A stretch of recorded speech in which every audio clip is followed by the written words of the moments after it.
Au centre des échanges, la lutte contre l'impunité et les violations graves des droits de l'homme.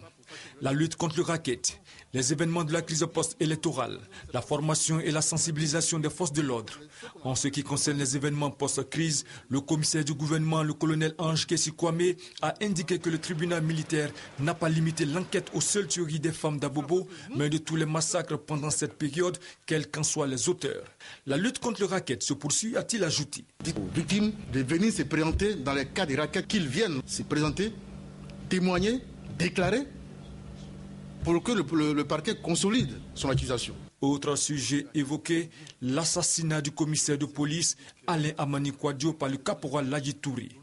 Reconnu coupable d'enlèvement, de séquestration subie de meurtre, il a été condamné à une peine de prison à perpétuité et radié des forces républicaines de Côte d'Ivoire. Il s'agit pour le tribunal militaire et surtout pour le parquet militaire d'une sévère mise en garde à tous ceux qui violent allègrement les droits humains et se croient au-dessus des lois. C'est aussi un avertissement et une mise au point également pour dire qu'il n'y a pas de justice à deux vitesses, parce qu'il n'y a qu'une seule justice en Côte d'Ivoire et elle s'applique à tous. Par ailleurs, le colonel Ange Kessi a averti qu'en dehors des 33 barrages autorisés, aucun autre barrage ne doit exister, quel que soit le motif. Ils ont quitté le lieu, mais se font remplacer par les gens de la mairie.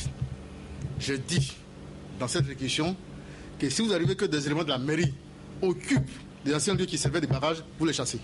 Les barrages autorisés, il y en a 33. Et en dehors de ces barrages, tous ceux qui vont s'installer à un barrage seront poursuivis.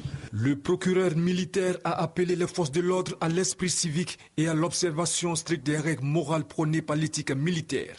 Autre information, l'ouverture en octobre prochain des procès des officiers Jean-Noël Abbaye, Sekayapo Anselme, Gouanou Alphonse et Blé Kwasi.